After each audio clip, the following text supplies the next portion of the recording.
Oke, bismillahirrahmanirrahim. Nah, kita memang mulainya agak telat, tapi harusnya kalau level 10 meeting tuh 90 menit ya.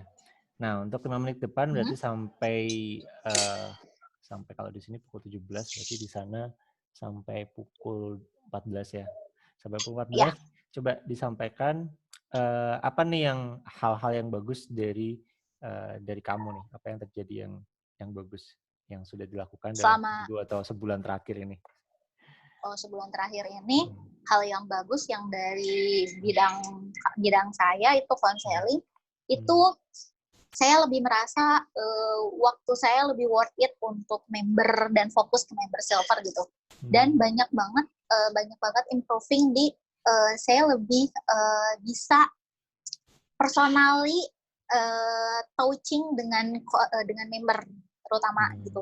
Dan lebih bisa fokus menyelesaikan masalah-masalah yang diajukan pertanyaan oleh member. Kenapa? Karena filter chat yang hanya masuk ke saya itu hanya fokus pada member yang serius gitu, yang tidak seperti sebelumnya yang WhatsApp itu randomly banyak kan, gitu, banyak gitu masuk gitu. Nah, previously di sana sih. Dan satu lagi skill saya di bidang HR itu kebangkitin kembali dengan Kenapa? Kebangkitin kembali. Kenapa? Karena Bapak tiba-tiba melibatkan saya kembali di salah satu training skill ini. Maksudnya di salah satu Bapak memberikan saya salah satu tugas dengan mereview salah satu skill untuk organisasi kita, dan itu membuat saya ya skill HR saya kebangkitan lagi gitu. Sedangkan sebelum-sebelumnya saya hanya fokus di konselingnya saja. Karena EOS ini berarti ya? Karena EOS ini, nah ini kan sekalian aku tulis ya, tapi nanti kalau bisa yang cerita juga ada sekalian meresume abis ngomong. Oh iya, boleh. Tapi kalau nggak siapapun yang lagi bisa, biar ada catatan. Oke. Iya. Oke, jadi bagus ya EOS-nya ya, maksudnya sebagai untuk membangkitkan skill HR. Iya, tapi meskipun nih Pak, kalau boleh jujur, ini benar-benar EOS tidak mewakilkan seluruhnya HR. Gitu. Kalau bahasa saya, ya sama tidak hanya kalau boleh dibilang EOS ini hanya merepresentatifkan dari training skill kalau bahasa saya, bukan HR-nya gitu. Ya, jadi bagaimana kita mengelola karyawan, bagaimana kita bisa improving manajemen sama government kita, maksudnya tuh perusahaan kita gitu.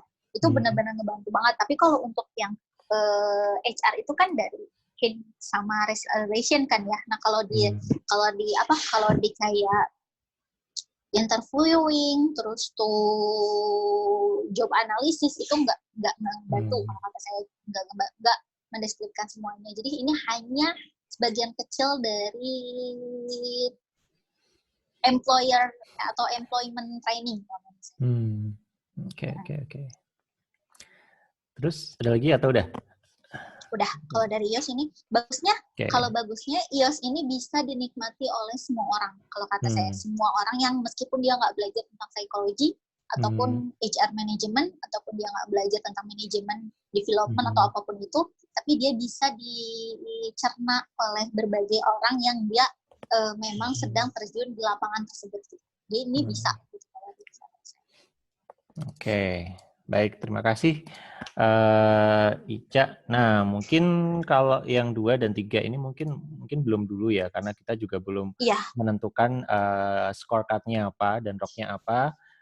Untuk minggu ini kita fokus dulu di vision. Nah, mungkin nomor 2 ini kita ganti menjadi EOS review, yang tadi dokumennya sudah kamu buka kan? Oke, silahkan coba dipresentasikan, jadi kita bisa tahu yang ini berarti aku. Oke, saya nge-review yang beberapa hal penting ya Pak. Jadi kan EOS ini terdiri dari, kita tahu sendiri, beberapa elemen: vision, people, ini people-nya, kemudian data analyze atau data komponen, and then issue, kemudian yang proses, and then yang terakhir track. vision. Nah, cuman di sini itu kalau boleh saya katakan setiap elemen itu ada 2 komponen di dalamnya yang kita harus ingat gitu. Seperti kalau misalkan dari vision itu kita harus bisa vision itu kalau di iOS itu dikatakan bisa ada 2 hal poin yang utama di vision itu. Pertama, oke. Nah, yang pertama itu di sini sang penulis itu dia mengilustrasikan dan dengan baik gitu, menggambarkan dengan baik bahwa visi yang bagus itu bukan seberapa panjang visi yang kita tulis, bukan juga seberapa jelas visi itu, tapi kita harus bisa menggambarkan visi itu dengan kata-kata yang ringkas, padat dan jelas gitu. Nah, visinya itu harus yang paling pertama itu adalah accountable sama rationable gitu kan Pak ya. Makanya di sini yang paling utama adalah di visi ini itu ada dua ini. Visi harus menjadi fokus. Di visi itu jangan sampai kita melebar gitu. Justru semakin kita melebar atau semakin kita terbuai atau tergoda dengan visi-visi perusahaan lain, maka berarti kita perusahaan kita itu tidak bisa berkembang karena kita hanya mengikuti orang lain. Nah, makanya untuk menyederhanakannya itu kita harus menyaring. Kalau kita masih bingung visi perusahaan kita apa, kita bisa membuat caranya itu dengan cara kita buat dulu dari 10 halaman visi kita, buat jadi 5 halaman, buat lagi jadi 2 halaman, sampai kita buat jadi 1 halaman, sampai buat jadi 1 paragraf. Itu cara yang paling cepatnya. Gitu. Kalau kita nggak tahu mana visi yang paling bagus untuk perusahaan kita atau gimana. Nah, and then sisanya itu di visi, itu yang paling saya suka ini kata-kata ini. Core focus is actually very simple. Don't overthink it. After reading this section of this book, lock your leadership team in room and for a minute auto uninterrupted hours and bla bla bla gitu. Dan di sana tuh kita bisa lihat gitu. Kalau kita nggak bisa buat visi, gimana sih bedain visi sama tujuan gitu yang kita punya gitu. Sedangkan tujuan yang kita punya di perusahaan itu banyak banget kan gitu. Kita pengen perusahaan tuh A B C D E F G gitu. And then ternyata kita bisa kita bisa gunain flow chart atau chart kayak chart gitu yang kita buat dengan yang tadi kita pernah bahas 3 tahun ke depan, 10 tahun ke depan ngapain. Nanti kita seleksi. Nah, cara seleksinya kita nggak bisa sendiri. Kita butuh orang lain. Kita butuh orang, kita butuh tim kita butuh orang lain sebagai membuat kita bisa menyeleksi diri kita sendiri. Kayak gitu. Udah, kalau di vision itu intinya sesama kita harus fokus, accountable sama rationable. Nah, cara untuk supaya accountable-nya adalah karena namanya tujuan, ini mungkin yang saya insight dapat dari vision ini adalah kita harus bisa menjadikan angan-angan itu jadi mimpi dan mimpi itu jadi kenyataan dengan cara gimana? Accountable. Dengan cara terukur gitu. Mungkin di situ Pak. Nah, caranya gimana? Scoreboard itu juga kali ya? Ya, scoreboard. Nah, butuh makanya nanti di next setelahnya adalah kita ada people dan ada scoreboard di data komponen. Di scoreboard di data komponen sama scorecard. Scorecard di data komponen itu. Scorecard namanya. Scorecard di data komponen itu membantu kita untuk accountable dan measurable. Kalau bahasanya. Di situ visionnya. Dan caranya gimana? Pertama kita harus tahu, cara supaya kita bisa mendapatkan visi yang fokus dan visi yang accountable gimana? Kita harus punya orang yang makanya kenapa banyak kita bilang orang kita. Misalnya kita ada orang, sumber daya, dan sumber upaya. Kalau bahasa saya bilang gitu. Sumber dayanya apa? Manusia dan komponennya. Maksudnya manusianya apa? Ya ini. Makanya kenapa tadi saya bilang setiap elemen dari iOS ini satu elemennya dia punya, kalau kata saya bisa kayak contohnya vision bisa terbentuk ketika kita fokus dan accountable sama rational. Maka people pun bisa terbentuk ketika kita punya core value sama people analyze dan accountable sama GWC. GWC itu apa? Get it, want it, sama capacity to do it. Jadi habis vision itu yang kedua, yang diurusin pertama adalah people-nya dulu ya? Iya, Mbak. Sebenarnya kalau boleh saya jujur, people dulu apa data komponen dulu? Kalau tergantung dari in case gitu Pak. In case-nya itu, kasusnya itu, kamu itu sebagai founder suatu perusahaan yang baru founder, atau sebagai perusahaan yang sudah berjalan. Kalau perusahaannya itu sudah berjalan, maka emergensi atau urgensinya dari hal apa yang harus dilakukan duluan yaitu adalah people. Karena ini benar-benar urgensi. Kalau kamu nggak masuk orangnya udah dulu, banyak ya, harus di-manage dulu. Kalau orangnya cuma satu, apa yang mau di-manage? Justru Pak, mau orangnya satu pun, itu gitu. People harus Pak. Ya, gitu. Right people, right seat itu perlu. Kenapa? Bahkan di sini yang saya suka dari pembahasan people ini adalah ketika kita punya core value sama people analyze, terus kita ternyata punya banyak jabatan, tapi orangnya baru satu, nggak apa-apa satu itu dia memegang banyak jabatan, tetapi kita harus tahu dulu analyze-nya gimana gitu. Kenapa orang ini bisa sanggup memegang banyak jabatan gitu, analyze-nya. Nah, ya, tapi kalau misalkan kita orang yang baru mulai dan orangnya tidak ada sama sekali, hanya kita sendiri, maka yang paling duluan itu adalah right seat atau data komponen setelah ini, bab setelah ini gitu. Kenapa? Karena kalau boleh saya bagankan seperti ini gitu Pak. Kalau saya boleh bagankan itu seperti ini, misalkan ini saya coret-coret, misalkan ini vision ya Pak, vision. Terus di sini people, si sumber dayanya tuh, dan di sini adalah data komponen gitu, data komponen itu adalah paling utamanya gitu, sederajat, tapi urgensinya di mana itu tergantung in case yang dihadapi masing-masing. Betul, itu kok bagus sih tulisannya, itu pakai jari atau Pak ada ini pennya? Harusnya pakai pen Pak, tapi pen saya hilang, jadi ini pakai jari. Tapi bagus ya tulisannya pakai jari, kalau aku kayaknya nggak akan kebaca itu kalau pakai jari. Ada yang bisa gambar loh, cuman pakai jari di iPad atau di HP, heran. Itu saya lakukan Pak di sini. Oh gitu, serius? Iya serius. Biar nggak stres gara-gara ini ya, lockdown. Iya, karena koro-koro ini Pak, si koro-koro. Koro-koro itu, oke. Next, setelahnya itu people analysis ini paling penting sih ini kalau kita ingin fokus ke manusianya atau sumber daya manusianya, kita harus punya core value sama people analysis. Kalau people analysis ini mungkin kita kenalnya sebagai HR gitu. Cuman HR itu bukan hanya sebatas jabatan loh. Sebenarnya HR itu adalah skill gitu. Kalau saya boleh bilang gitu. Siapa yang harus punya? Kalau kamu sudah terjun dalam sebuah lapangan pekerjaan atau lapangan apapun itu yang menuntut sebuah job description atau job SOP gitu, apapun itu, bahkan di organisasi pun kalau kita udah ada SOP gitu, SOP sebuah organisasi, kita tuh mau nggak mau kadang kita belajar, kita itu kayaknya suara saya kekerasan, kita itu bahkan belajar tentang skill ini gitu, people analyzer. Kenapa? Karena kita mulai paham gitu. Nah, kenapa perlu core value sama people analyze? Gini, pada dasarnya manusia itu punya skill masing-masing. Tapi skill itu kita butuhkan di perusahaan atau tidak, itu tergantung dari core value dari perusahaan itu. Gitu, Pak. Jadi kalau bahasa sayanya. Makanya nih, orang yang tepat adalah orang yang berbagi nilai-nilai inti perusahaan denganmu. Mu ini kita deskripsikan sebagai kamu yang memiliki perusahaan ya. Mu. Mereka cocok dan berkembang dalam budaya bersama Anda. Mereka adalah orang-orang yang Anda sukai, yang membuat organisasi Anda menjadi tempat yang lebih baik. Jadi, kalau dari HR sendiri, tidak benar sendiri, ada kata-kata pekerjaan itu seperti jodoh. Kenapa? Karena ketika kamu tidak mendapatkan pekerjaan itu bukan berarti skill kamu jelek, bisa jadi karena memang core value perusahaan itu tidak sesuai dengan core value kamunya gitu, sebagai individu gitu.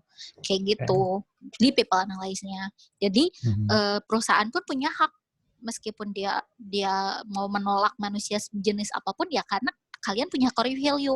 Yang bahaya itu ketika perusahaan nggak punya core value sama sekali gitu. Itu bahaya karena nanti malah setiap karyawan yang menguasai gitu, berubah aja terus gitu perusahaannya, kayak gitu. That's mean and the other-nya, nah ini hampir mirip ke data komponen nanti, unique ability sama accountable chart. Maksudnya apa buat dapet right sheet, accountable sama GWC. Nah di sini nanti kita ada scorecard yang tadi Bapak sebutkan, scorecard. Nah, scorecard ini. Scorecard ini itu fungsinya itu untuk masuk ke data komponen bab selanjutnya kan, Pak. Nah, bab selanjutnya nih kan, bab selanjutnya scorecard but measurable. Kenapa? Karena accountable di sini maksudnya adalah kita harus bisa mengukur.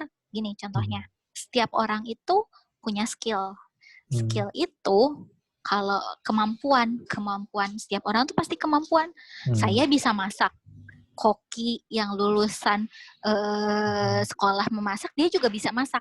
Tapi skillnya yang paling bagus mana bukan dari masakannya enak atau tidak kan, tapi dari bisa jadi masakan saya dibilang sama orang yang saya suka itu pasti dia bilangnya masakan saya enak gitu. Cuman unique ability itu diukurnya dari mana? Accountable-nya, score-nya gitu, score-nya yang bisa dikatakan 10 orang mengatakan bahwa memang masakanmu adalah enak, baru kita bilang unique ability gitu. Makanya kita perlu banget standar skor. Kalau bahasanya skor kayak standar gitu, kita bikin standar. Nah, caranya gimana? Ada formnya yang pernah di sini tuh ada formnya yang nggak bisa saya share, tapi maksudnya kita bisa pelajari buat perusahaan kita gitu. Apalagi accountability chart-nya.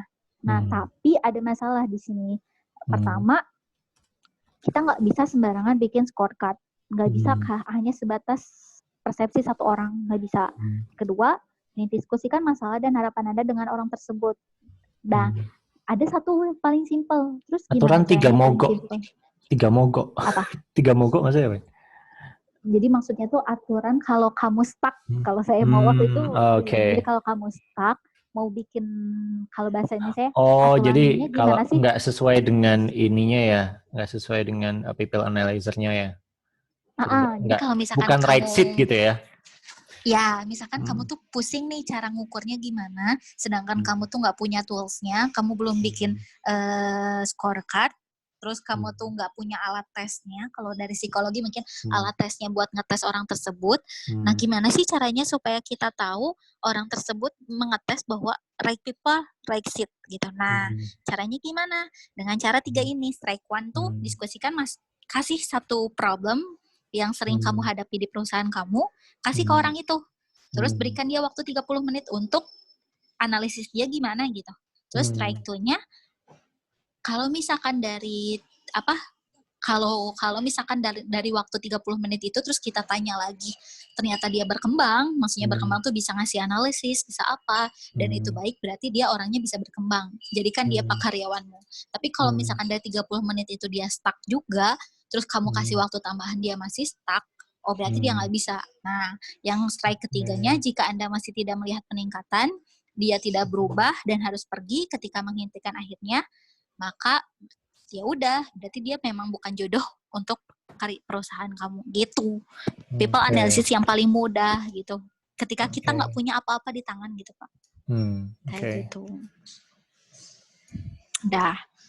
Oke. Nah, kalau untuk accountable sama measurable di datanya. Tapi basically worst case-nya memang orang itu harus dipindah atau dikeluarkan gitu ya. Case-nya itu kalau misalkan orangnya ini kasusnya berarti orangnya udah jadi karyawan ya, Pak ya? Ya bisa karyawan atau bisa juga freelance, tapi intinya dia berada di dalam sudah berada di bagian dari tim. Kalau misalkan kalau misalkan in case-nya dia udah jadi karyawan, terus kamu ingin mengetes dia right seat-nya, maka bisa dikasih 30 hari kan. Melihat peningkatan, diskusi kinerjanya lagi, dan beri dia waktu 30 hari lagi. Atau enggak beri waktu tambahan. Makanya tadi saya bilang beri waktu tambahan. Jika Anda masih tidak melihat peningkatan, dia tidak berubah dan harus pergi, ketika penghentian akhirnya terjadi, semua orang yang benar akan berterima kasih atas hal itu dan bertanya-tanya apa yang membuat Anda begitu lama. Kita bisa tanyain, kalau orangnya kalau bahasa saya, kalau orangnya itu atraktif dan dia banyak bertanya, jadi ketika dia stuck, dia malah bertanya ke kita, itu ada poin plus, berarti dia anaknya mau berkembang. Meskipun dia nggak bisa, dia mau berkembang. Tapi kalau selama 30 hari itu, atau selama jangka waktu yang kita kasih, dia nggak bertanya, tapi dia tidak menemukan solusi juga, berarti memang bukan karena skill sekali lagi, karena mungkin skillnya dia bisa. Tapi tidak cocok aja dengan budaya kita, perusahaan kita yang membutuhkan dalam jangka waktu kan. analisis kita memberikan batasan waktu ke seseorang juga sebagai analisis kita kan, misalkan ngasih waktunya 30 hari, atau nggak ngasih waktu seminggu, atau nggak ngasih waktu 1 hari, selesaikan masalah ini, dan dia tidak bisa beradaptasi dengan itu, berarti kalau di ini antara dua, dia tidak cocok memegang jabatan itu, atau dia tidak cocok dengan core value perusahaan. Kalau misalkan dia dicoba pindahkan ke another seat atau another jabatan gitu ya, dan dia mampu menanganinya, berarti jabatan yang nggak cocok. Tapi kalau dia dipindahkan juga tidak sanggup, berarti nggak cocok, Pak. Core value-nya nggak jodoh. Ini kalau misalnya ada masalah nih, misalnya kan masih perusahaan kecil. Kalau CEO-nya nih saya gitu, ternyata nggak di right seat, itu gimana tuh solusinya? Apa CEO-nya dipecat atau gimana? Kalau yang saya tahu sih, nah di sini tuh ada Pak, di sini tuh ada isu analysis, list and solve. Oh, udah ke sana ya berarti ya? Oh, udah bukan di kalau people. Misalkan, Fokus bukan, ke people dulu aja deh. Dasarnya, enggak, karena pada dasarnya kalau ada masalahnya di gini Pak, di leadership ada salah gitu ya? Satunya di di leadership. Kenapa? Karena faktor yang mempermasalahkan, karena gini posisinya, kalau perusahaannya adalah perusahaan yang publik kayak publik PT atau publik yang si manajer itu adalah harus bisa dipilih gitu Pak, bisa dipilih kan, itu otomatis berarti memang harus dilengsarkan gitu. Oh ya, Tapi CEO-nya kalau diganti karena tinggal RUPS aja gitu kan ya? Iya, benar. Tapi kalau bentuknya adalah perusahaan swasta, perusahaan keluarga, perusahaan yang dibangun oleh individu gitu, nggak mungkin lah kan Pak, yang punyanya diganti gitu. Orang itu yang modalnya gitu kalau bahasa itunya kan. Nah, makanya kenapa ada di iOS ini ada masalah structure itu atau struktur organisasi kadang membuat jadi masalah paling fatal di organisasi. Maksudnya adalah ketika kita terlalu kaku membuat struktur di perusahaan, maka nantinya bakalan jadi kayak pisau bermata dua gitu. Jadinya ketika si pimpinan berbuat salah, itu udah perusahaan. Jadi kalau pimpinan berbuat salah, perusahaan mati gitu.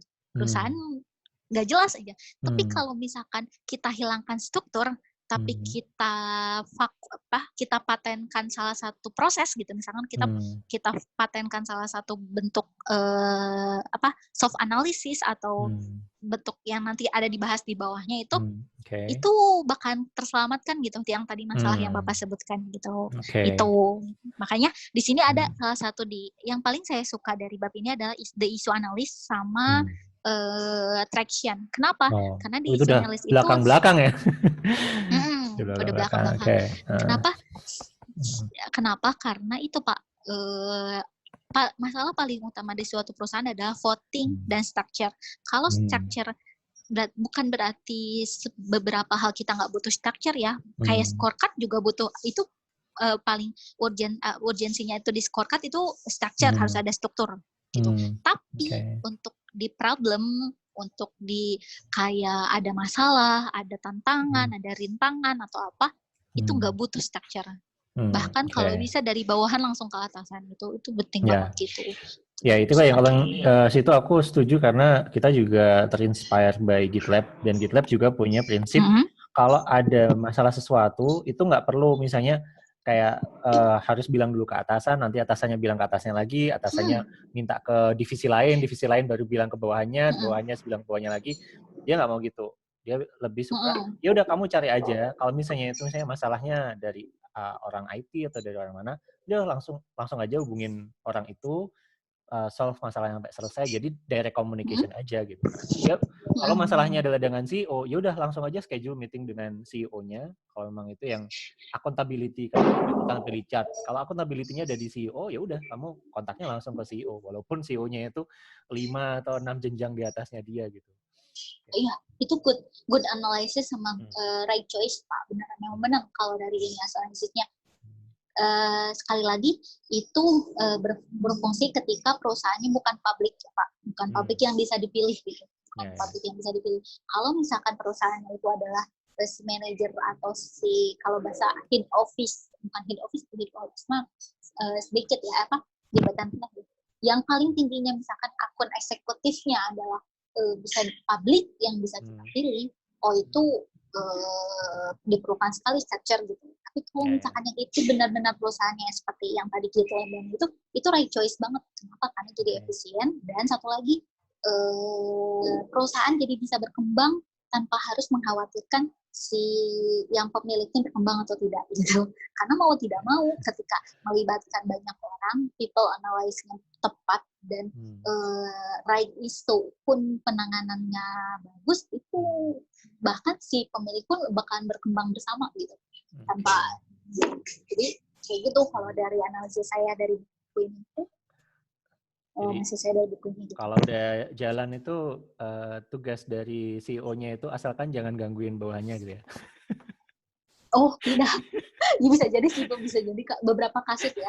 Tapi kalau misalkan sisanya itu bahkan CEO itu bisa jadi kayak dua arah mata angin gitu, dua arah. Kenapa dua arahnya? Karena mata pisau kali. Jadi enggak, kalau mata pisau kan tajam. Gitu. Tajam. Mata angin. Ini kalau kayak dua arah mata angin bisa saling meniup gitu, bisa jadi si CEO-nya meniupkan angin untuk supaya bawahannya jadi belajar, bisa jadi si bawahannya itu meniupkan angin, jadi CEO-nya terdorong untuk karyawan saya butuh ini. Gitu kalau bahasa. Kalau pisau kan kadang bisa jadi senjata, kadang membunuh kan gitu. Oh ya. Nah kalau angin kan mendorong gitu, sama-sama saling mendorong akhirnya gitu, bangkit bareng-bareng gitu. Oke, bagus. Analogi yang bagus itu, emang ada itu dua mata angin di bukunya? Nggak ada sih, itu analisis saya aja. Oke, yaudah yuk kita lanjutin dari people selanjutnya biar. Ya, oke. Nah, reviewnya menarik ini. Makasih ya udah dibikinin ulasannya ini. Keren ini. Oh, sama-sama. Ya, untungnya untungnya saya mengerjakannya dalam seminggu ya, tidak dalam 1 hari. Kalau 1 hari mungkin reviewnya sedikit, Pak, tapi karena seminggu akhirnya saya mencoba refleksing reflektif ke diri sendiri gitu, gimana dan efektif dengan people di sekitar. Kayaknya aku pikir baru jadi yang vision doang ya. Tapi kamu udah sampai ke traction segala gitu. Soalnya vision aja aku lihat itu banyak ya. Kayaknya oke lah vision itu. Cuman pas dipikir-pikir, ya mikirnya lama juga ya. Kan yang di situ aja kan dia bilang untuk bikin vision kan minimal dikunci 2 jam tuh. Cuman untuk bikin vision. Ya. Kalau bisa 2 hari malah. Ya, tapi itu ketika kita nggak punya sumber daya lain. Kenapa saya makanya baca sampai akhir dulu gitu. Makanya tadi saya sampai bisa memetakan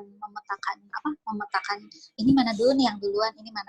Ketika saya udah baca sampai akhir, ternyata kan saling berkaitan gitu. Bahkan dari vision itu ketika kita bikin salah satu flow chart yang vision gitu, yang core value itu, ternyata itu dibahas di data komponen juga kan, accountable kayak gimana, measurable kayak gimana gitu. Jadi kadang itu buku ini tuh sebenarnya buku ini tuh teknikal banget gitu, buat orang yang benar-benar dia mulai dari nol gitu. Kalau kamu mulai dari nol banget, kamu nggak tahu harus melakukan apa, itu teknikalnya bisa ikutin aja panduan di sini. Jadi setiap misalkan pas baca misalkan part vision, kita bisa ikutin aja. Misalkan di situ aturannya kamu harus dikunci seminggu sama orang, atau kamu bikin dari itu ikutin aja. Cuman kalau misalkan kita udah punya suatu perusahaan nih, dan kita mau evaluasi ada yang salah nih kayaknya dari perusahaan kita, kita harus berkembang. Nah, caranya gimana? Bisa baca buku ini, terus kita coba tuh terapkan. Tapi kita analisis dulu. Nah, ini hasil dari saya analisis bahwa gimana caranya nilai-nilai IOS ini bisa diterapkan pada orang yang dia baru di beginner gitu, atau dia orang yang intermediate. Kalau bahasa saya intermediate-nya gimana gitu, kalau kita lagi ada di fase intermediate-nya gitu bahasanya gitu. Dan ini hasil analisis saya gitu. Oke. Lanjut. Unique ability. Nah, bentar tadi kalau unique ability, kalau bahkan akuntabilitas itu kan kayaknya cukup jelas ya. Jadi intinya itu semua hal yang perlu accountable. Satu orang bisa ada beberapa seat gitu ya, tapi satu seat hanya boleh dipegang satu orang. Gitu ya. Tapi satu lagi Pak, cara menentukan orang itu bisa memegang banyak jabatan itu dari mana? Kita harus bikin accountable chart dulu tentang si Rexit itu gimana gitu. Dari Kalau keterpaksaan. Iya, tapi keterpaksaan juga Pak, kita harus mendeskripsikan si seat itu gimana Oh gitu. ya, Jadi ya betul. Iya. Ya nanti dideskripsikan, nanti aku kebayang udah banyak tuh. Nanti seatnya itu kayak apa? Jadi kayak gedung bioskop gitu ya. Ada 500 seat semuanya handy nanti. That's why. Iya kayaknya. Oke. Nah gitu. Kalau unique ability itu berarti GWC-nya ya? Lebih ke ya GWC. Get it, what in, sama capacity to do it lagi gitu sih. Dan tiga-tiganya harus yes ya berarti ya? Ya, benar. Nah, cara tahu get itu want it sama capacity to do it-nya dari mana? Nah, dari people analyzer. Oke. Nanti berarti mungkin PR minggu depan itu GWC-nya dari Ica perlu di ini ya. Perlu di mapping. Ya, buat benar, aku juga Pak, gitu ya. Karena kalau misalnya nggak GWC kan berarti kan kesimpulannya misalnya aku nih, berarti kan aku dapat seat itu adalah karena keterpaksaan. Misalnya ini ada seat yang tadi ketahuan itu adalah seat legal. Legal itu kan perlu ya karena kita berurusan dengan data yang privacy dan apa. Nah, cuman kan sekarang kan nggak ada orang legalnya. Jadi seatnya ada ya yang menduduki siapa nih head of legal ya Hendy Irawan lah. Hendy Irawannya nggak punya SH gitu ya.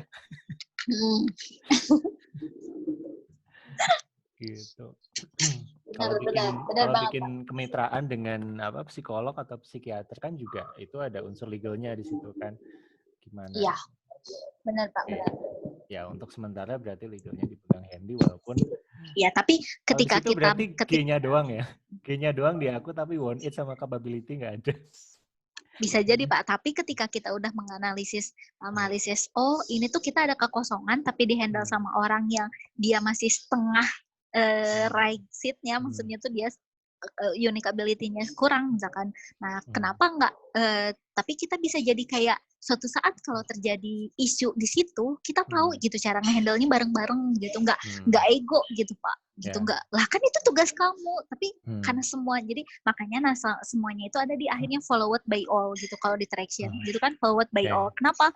Karena jadi ketika kita berhasil accountable kan semua exit gitu. Ketika ini diisi sama orang, kita tahu orang itu tidak terlalu ahli di situ.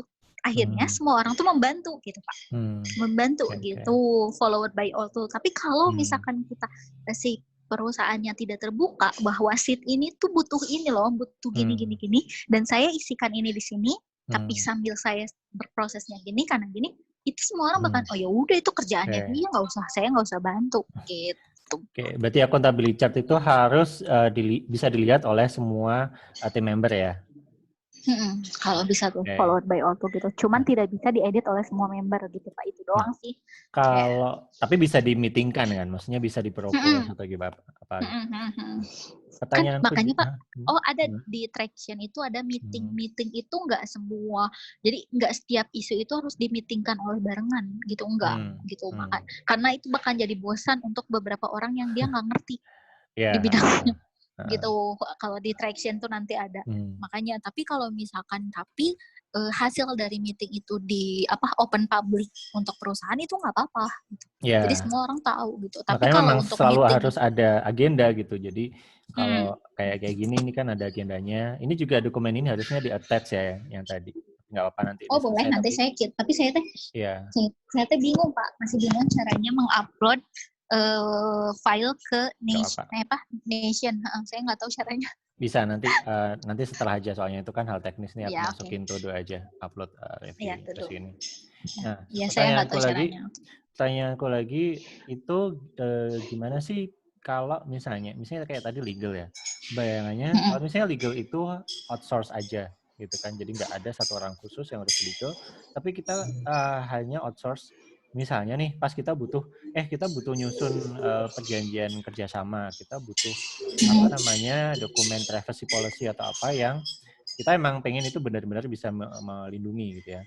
Nah, itu kita outsource nih ke orang legal, consulting, bla bla, kayak kita bayar sekian, jadi nih dokumennya sepaket gitu kan, yang kita udah bisa pakai, udah pokoknya aplikasi, webnya apa segala macam, pas apa psikolognya, psikiaternya itu join, dia tanda tangan, oh iya saya setuju. Gitu. Lewat aplikasi kan sekarang katanya sudah boleh ya secara elektronik, pokoknya dia menandakan bahwa dia menyetujui terms dari itu. Nah itu apakah di accountability chart-nya itu berarti misalnya ada PT bla bla bla consulting atau PT bla bla bla legal, kan biasanya ada gitu ya? Enggak sih Pak, kalau setahu aku kalau misalkan gitu? kita bermitra, enggak, jadi kalau misalkan kita bermitra nih ya, bermitra dalam suatu perusahaan, kalau misalkan hanya sebagai kayak translator, kalau kayak kita butuh file, kita translatein ke orang gitu. Kalau misalkan legalitas hukumnya, capnya kita butuh atas nama siapa, itu kita perlu bermitra atas nama hukum siapa. Karena kan notaris itu butuh kan ya, butuh notaris siapa kan kalau itu. Tapi kalau misalkan si yang pemegang jabatan, misalkan ini kan Bapak menanyakannya tentang right seat kan?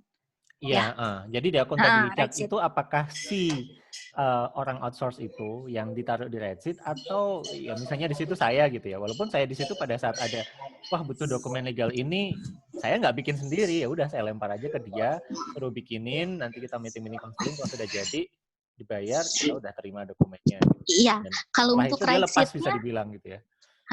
Kalau untuk right seat-nya itu masih tetap harus orang perusahaan, Pak. Harus tetap perusahaan. Berarti Kenapa? Tetap karena saya gitu ya. Iya, karena ada peribahasa di People itu ketika Anda ketika perusahaan Anda tumbuh, Anda harus naik ke unikability Anda. Berlaku ketika untuk tim kepemimpinan dengan bagan akuntabilitas Anda sekarang dapat menentukan kapan saja bekerja dan kapasitas penuh. Setiap orang hanya memiliki 100% dari waktu kerjanya. Dan maka disitulah membutuhkan fungsi delegasi. Nah, kenapa maksudnya butuh fungsi delegasi? Itu Pak. Jadi misalkan contohnya, tetap yang megang right seat itu harus ada satu orang. Meskipun nanti pekerjaannya itu dilimpahkan, delegasi kan, misalkan dilimpahkan karena bukan kapasitasnya, maka dari titelnya mah tetap legal. Misalkan tim legalitas adalah head office Hendy Setiawan misalkan.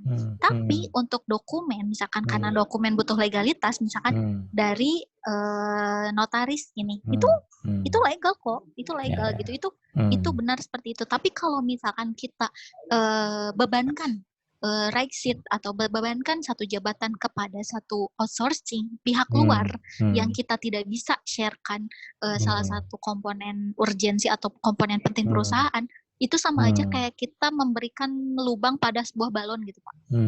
Oke. Gitu, berarti nggak bisa. Jadi istilahnya kayak general affair, habis itu dia perlu bersihin toilet atau bikin bangunan gitu ya. Ya udah kontraktornya memang dia kontrak sama dia, tapi tetap aja accountability-nya adalah di general affair gitu kan ya? Iya, general affair-nya ya seperti itu Pak. Tapi kenapa makanya itu dia makanya kenapa accountability chart dibutuhin itu adalah kita bisa kalau bahasa saya kita bisa bikin job description. Nah, kita bikin satu orang itu dia di satu set itu, kemudian kita tahu nih capacity dia to do it-nya itu ada di job description-nya misalkan ada 10, dia cuma bisa ngisi 3, 7-nya berarti kan nggak keisi nih. Nah, kita solve it di the issue, misalkan the issue sama di meeting, Terus dari hasil meeting adalah kita lakukan itu konsultasi ke mitra hukum. Itu kan hasil kesepakatan berarti itu bersama. Bisa dibilang delegasi outsourcing berarti.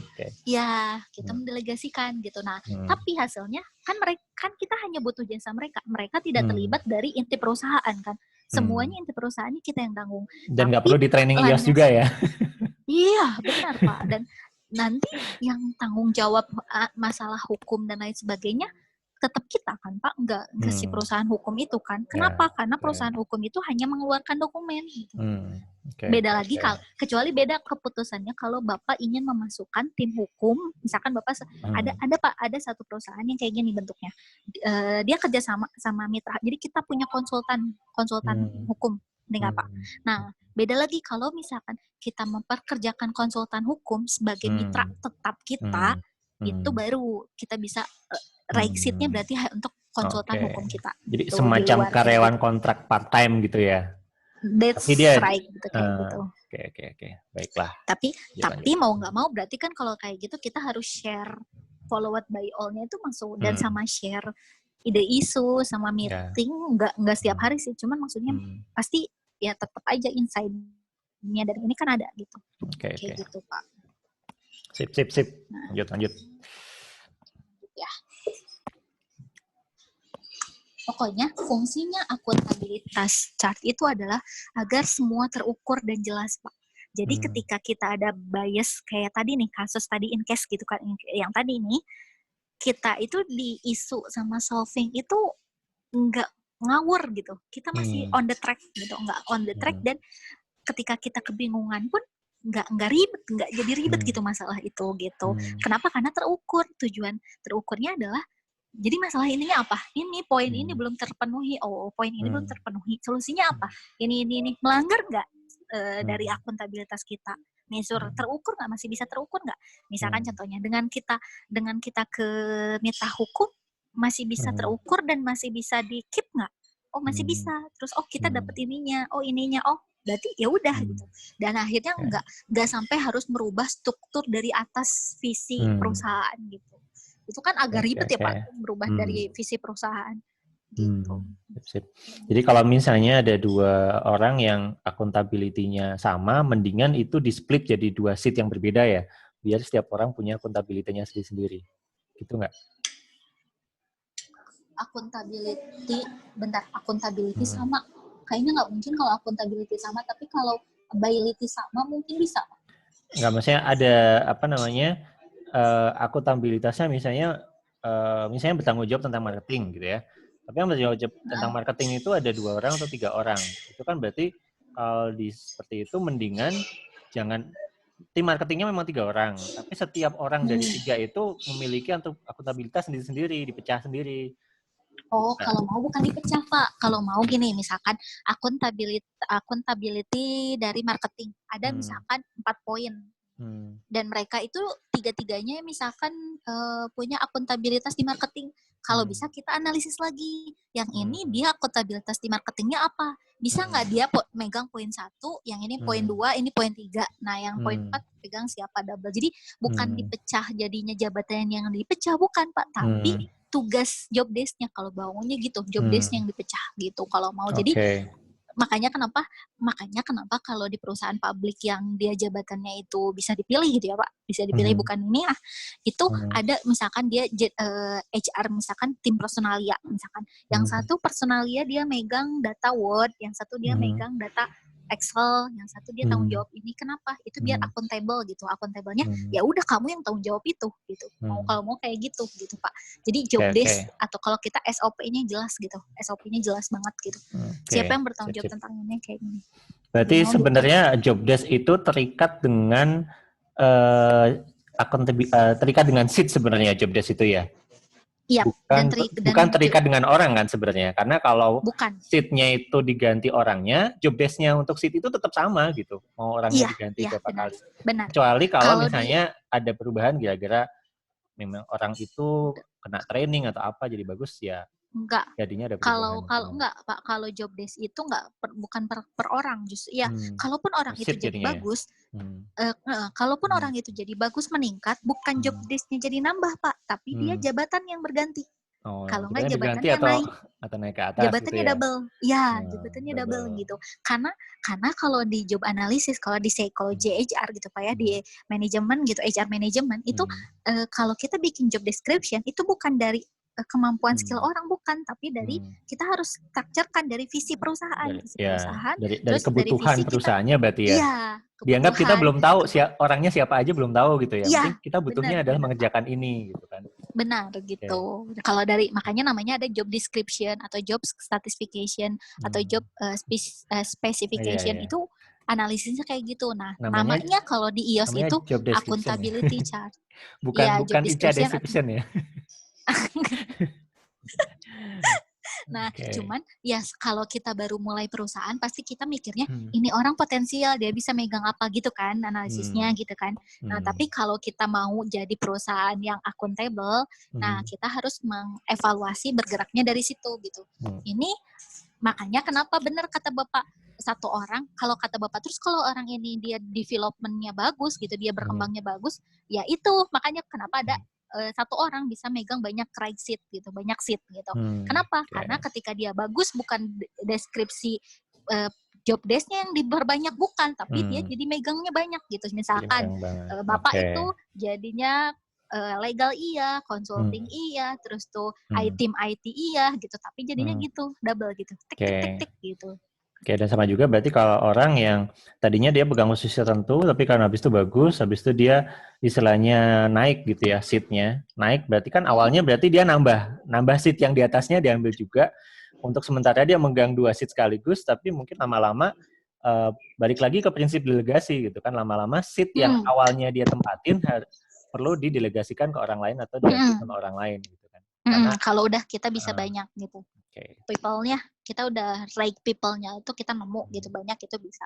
Nah, sekali lagi gitu. Makan.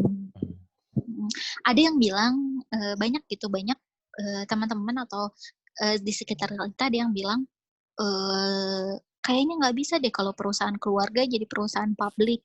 Ya memang agak susah merubah budaya dari perusahaan keluarga jadi perusahaan publik gitu. Tapi kalau kita membenarkan, misalkan mengevaluasi atau sedikit merekonstruksi dari perusahaan keluarga dengan benar, dengan contohnya misalkan dengan EOS ini yang simpelnya gitu, nggak perlu sampai belajar tentang HR management atau apa pasti pusing. Itu sebenarnya bisa kok dari perusahaan keluarga setidaknya jadi perusahaan yang bisa lebih berkembang, nggak hanya muter-muter di keluarga itu aja. Jadi kalaupun terjadi sesuatu dengan keluarga itu tidak akan mati gitu perusahaan ini. Karena kekurangannya dari perusahaan personal atau perusahaan individual gitu ya Pak, atau perusahaan swasta itu ketika si yang bersangkutan terjadi sesuatu itu berefek kan ke semuanya gitu Pak, benar nggak? Nah tapi nah kenapa? Karena pemegang keputusan, terus isu manajemen, terus apa tuh hanya berfokus di orang itu. Jadi ketika ada terjadi sesuatu, misalkan mental breakdown, mental ini withdrawal atau mentalnya tuh lagi down banget jatuh, terbang bebas yang punyanya gitu. Terus perusahaan jadi kacau, itu wajar perusahaan jadi kacau karena si karyawannya tidak diberikan analisis atau tidak diberikan kebebasan juga untuk mengembangkan gitu kalau bahasa saya gitu. Oke. Jadi di situ perlunya berdasarkan visi juga yang semua orang menjalankan. Tiap orang juga punya akuntabilitas gitu. Jadi nggak semuanya depend semuanya harus di-approve oleh si atasan gitu ya. Dia punya otonomi sendiri. Dan aku pikir emang ada kok kayak Astra itu juga perusahaan keluarga tapi dia publik. Terus Ultra Jaya itu perusahaan keluarga tapi publik juga. Terus bahkan yang di Bandung itu toko emas tuh Italia itu juga perusahaan publik tuh. Gitu. Iya. Udah ke pabrik baru 2 atau 3 tahun yang lalu kalau nggak salah. Tahu kan toko emas yang di dekat Pasar Baru itu? Oh iya, tahu Pak. Gitu. Ciputra juga perusahaan keluarga kan? Oke, lanjut. Ada lagi di people atau lanjut ke data kita? Mbak udah. Kita ke data ya. Nah, tadi scorecard kita udah agak sedikit singgung ya Pak di atas kan scorecard. Nah, ini ada satu slogan di data komponen itu everyone accountable sama all the time. Jadi maksudnya adalah nggak ada istilah generasi muda, generasi tua atau siapapun itu sebenarnya bisa accountable semuanya. Kita bisa angkakan kalau bahasanya.